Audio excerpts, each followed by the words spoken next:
There's a woman in California who remembers everything, every day of her life since she was 14. Every conversation, every meal, every moment of boredom, every flash of joy, every petty argument, every passing thought. Ask her what she did on March 23, 1987, and she'll tell you. Not just the big things, everything. Her name is Jill Price, and she has a condition called hyperthymesia, perfect autobiographical memory. You might think this sounds like a gift. A superpower, even. After all, we spend billions of dollars on education, on memory techniques, on desperately trying not to forget the things that matter.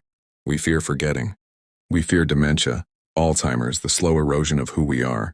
But Jill Price calls her perfect memory a burden, a curse she wouldn't wish on anyone.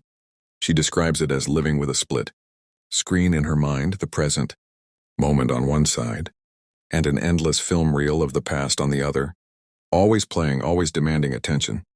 The embarrassing moments from decades ago feel as fresh as yesterday. The grief, the anxiety, the mundane tedium of a random Tuesday in 1993. It's all there. Vivid and inescapable. She cannot move on. Because moving on requires leaving behind, and leaving behind requires the one thing her brain refuses to do: forget. This brings us to a question we rarely ask. A question that cuts to the heart of what it means to be human. What if memory isn't actually our greatest gift? What if forgetting is? Think about the last time you tried to remember something important and couldn't.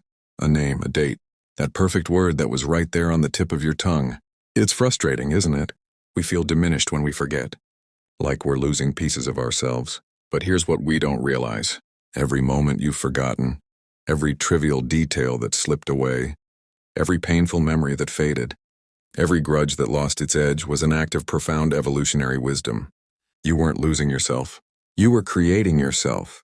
Because the human brain, magnificent as it is, faces an impossible challenge. We are meaning-making creatures living in a universe of infinite information. Every second, your senses collect roughly 11 million bits of data. 11 million. The feel of your clothes against your skin, the ambient temperature, the subtle sounds in the background, the position of your tongue in your mouth. You weren't thinking about your tongue until just now, were you? Your brain has to decide moment by moment what matters and what doesn't, what to keep and what to discard. And this decision, this constant, relentless curation of reality, is what makes consciousness possible at all. Without forgetting, you wouldn't be you. You'd be a museum of moments, drowning in data, paralyzed by the weight of everything that ever happened. So when did we learn to forget? Not in the way that other animals forget, through simple decay, the biological decomposition of neural pathways.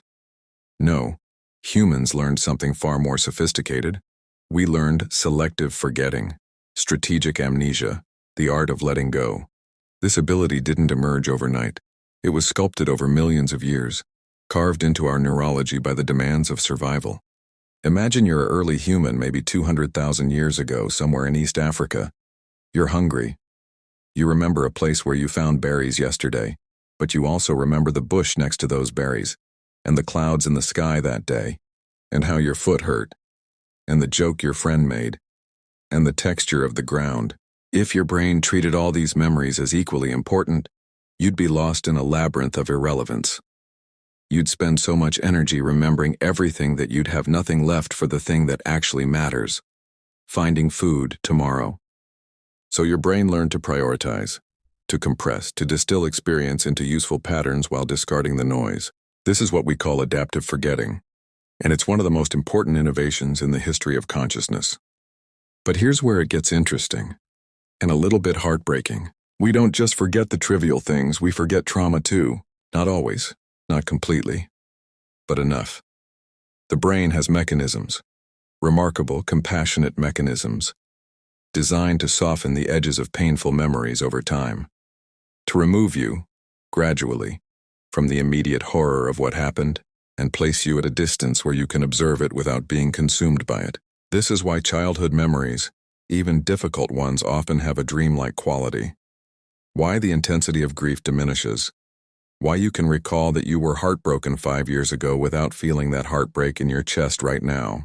Your brain is protecting you. It's giving you the gift of temporal distance. Some psychologists believe this is why humans are capable of resilience in the first place. Other animals experience trauma and fear, certainly, But humans have this unique ability to contextualize pain, to place it in a narrative, to slowly transmute the raw experience into a story we can live with. We don't erase what happened, we just soften it, blur it slightly, make it survivable. And this ability, this gentle editing of our own history, may be what allows us to keep going after terrible things happen, to love again after loss, to trust again after betrayal, to try again after failure. There's a famous thought experiment in philosophy about identity. It goes like this. Imagine a ship. Over the years, every plank of wood is replaced one by one until not a single original piece remains. Is it still the same ship? We usually apply this to objects, but what if we applied it to memory? You are not the same person you were 10 years ago. Your body has replaced nearly every cell. Your beliefs have shifted. Your relationships have changed. And crucially, your memories of your past have been rewritten, reconsolidated, edited every single time you recalled them. That story you tell about your childhood, you're not remembering the event. You're remembering the last time you remembered it. You're remembering a memory of a memory of a memory, each iteration slightly different from the last, shaped by who you've become in the meantime. In a very real sense, you are not remembering your past. You are creating it right now. Every time you recall something, you're building it anew from fragments and feelings, filling in the gaps with present knowledge, with current emotions, with the story you need it to be. This is why siblings can remember the same childhood so differently. They're not lying.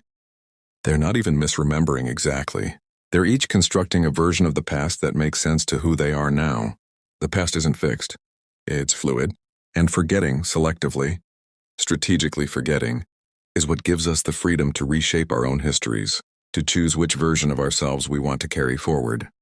But there's a darker side to this gift. If forgetting allows us to move forward, it also allows us to move away from truth, from accountability, from the parts of our history we'd rather not face. Societies forget too, collectively, strategically. We call it many things. Revisionist history, selective memory, willful ignorance. But at its core, it's the same mechanism that protects individuals from trauma, now scaled up and weaponized. Nations forget their atrocities.